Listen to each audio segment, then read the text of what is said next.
Hey, what's going on YouTube? So today I'm going to showcase a 1-bar Oakensoul build for the Magicka Necromancer, also known as MagCro. This build is capable of pulling over 83k on the parse dummy.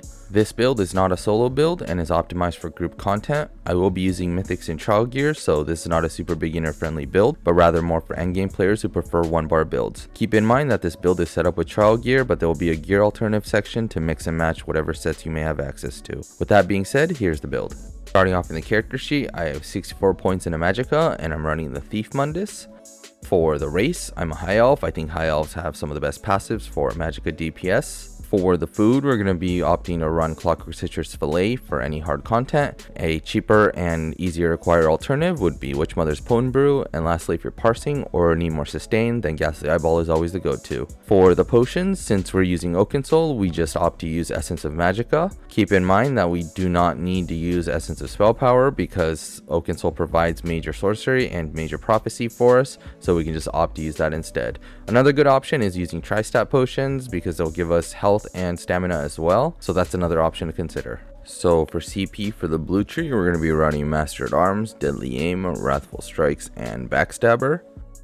For the red tree, just make sure you have Rejuvenation slotted and the rest is content or user preference. For the gear, we're going to be running 5 pieces of Pillar Nirn paired with 5 pieces of Whirl of Depths and 1 piece Oakensoul and 1 piece Slime Crawl.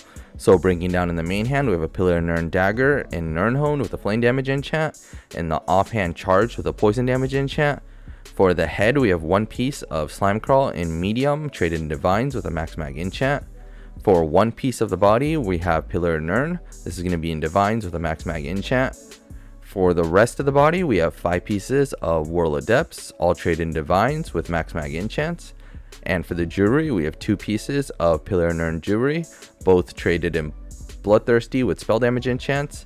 And lastly, the Oakensoul Ring, which is Bloodthirsty with a spell damage enchant as well. So for the skills, we're going to be running Stalking Blastbones, Ricochet Skull, Avid Boneyard, Detonating Siphon, Skeletal Archer, and Shooting Star. So for the rotation, we're going to be basing it off of our Blast Bones, meaning we're going to be casting it every 3rd skill. So the rhythm should be Blast Bones, skill, Blast Bones. Skeletal Archer, Avid Boneyard, and Detonating Siphon are your 3 dots you're going to keep up dynamically, meaning when they fall off, just make sure to refresh them. Your spammable is going to be Ricochet Skulls, and whenever your ultimate Shooting Star is ready, just drop that whenever. And a little tip is try to proc your Avid Boneyard synergy on Blast Bones or Siphon for the smoothest transition. So for closing thoughts, for your flex spot, either Detonating Siphon or Skeletal Archer could probably be replaced for something you may need.